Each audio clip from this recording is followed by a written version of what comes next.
अस्सलाम वालेकुम व्यूअर, कैसे हैं आप? उम्मीद है साड़ियां भेटां आ गई घर। हुण ये सीधियां अपने कमरे च जाणगियां। देखिया भेटां भी एडियां समझदार ने। उन्हें सीधियां अपने कमरे च चल जाना, जाके खलो जाना। इंसान समझाओ, समझ ही नहीं आती।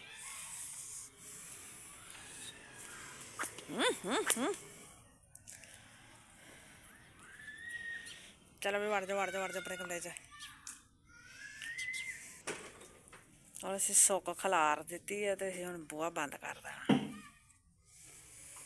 बारी अगे कपड़ा सुट देना। वेख्या इहनूं होण डिया। इन्हां दा बड़ा दिल करदा भी असीं बाहर निकल जाइए। लो जी छुप जाओ, ठंड है। इत्थों दी ठंड चल जूगी। ठंड भी बड़ी पैंदी, सीत पैण डई अजकल ते। अच्छा मैं तुहानूं एक मशवरा करना सी। मशवरा की करना, तुहानूं बल्कि एडवाइस देना सी कि ना ਜਦੋਂ ਤੁਸੀਂ जाओ ना घरों बाहर, घर च रहिंदे आ तो तुहानूं समझ आउण डई हुंदी है ना कि बच्चों दे नाल कौन किद्दां बिहेव करन डिया। ਜਦੋਂ घरों बाहर जाओ तो फिर ਜਿਹੜੇ ਜਿਹੜੇ लोग तुहानूं लगदा ना मिसबिहेव कर सकदे तुहाडे बच्चों दे नाल, मतलब फिजिकली नहीं, मतलब कि कोई ना कोई गलत गल करके ते तुहाडे खिलाफ तुहाडे बच्चों नूं खड़ा कर सकदे आ। उन्हां तो दूर रख के जाओ अपने बच्चों नूं।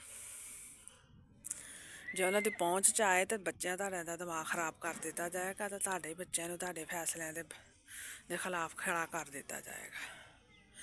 ऐसे लोग घरां च हुंदे ने। बेशक नानी होवे, बेशक दादी होवे, बेशक फुफी होवे, बेशक मासी होवे, कोई भी हो सकता। कोई गल नहीं है ऐसी। कई बाप भी ऐसे जालम हुंदे ने कि वह कहणगे जी कि तेरी माँ इंज करदी है, तो माँ कहेगी कि तेरा प्यो इंज करदा। ये भी बड़ा मसला साडी जिहड़ी अजकल दी नस्ल वास्ते भी बड़ा चैलेंज वा। तो दूसरी गल ये कि तुसीं अपने बच्चों नूं इन्ने जे लोगों तो बचाओ, तुहाडी नस्ल खराब करनगे तो तुहानूं बूहे बाहर तक जाण ते मजबूर कर देंगे। दूजा नानियां दादियां जड़ियां ने वो बच्चों की वजह तो डरियां बहुत होंदियां ने कि बच्चे घरों बाहर ना चल जाए, कोई फड़ लूगा, कुछ दे देगा। तो वो इदां दियां गल्लां बच्चों नूं सुणाउंदियां ने, जिहदी वजह बार बार सुणाउंदियां ने। जे रोड ते जांदे होए बच्चों नूं इधर आ जा, तैनूं सट्ट ना लग जाए। मैं कहनी एक हद तक बच्चों नूं समझाउणा चाहिए, उस तो पहलों तुहानूं आप एहतियात करनी चाहिए। एहतियात तुसीं करो, बच्चों नूं काहतों दिमाग खराब कीता। कि मैं ऐसे बच्चे वेखे ने कि जिन्हां दी नानियां दादियां बहुत डरदियां ने, तो बच्चों नूं बार बार कहण दी वजह तो ओहो डर बच्चों ते चला जाता। तो फिर बच्चे जो घरों बाहर निकलते हैं ना, तो फिर रोंदे पिटते, फिर वो अजीब जिहा चीखे चलाउंदे ने कि हाय मोटरसाइकिल आगों दी लंघ गया, गड्डी लंघ गई, मेरी मामा नूं ना कुछ हो। जिहड़ा नाल तुरिया जांदा होए ओहदी वजह तो डरदे, फिर अपनी वजह तो डरदे, तो फिर बच्चे डिप्रैशन का मरीज हो जाते हैं। मेरा बेटा इदां होया सी। मेरा बेटा 10 साल का।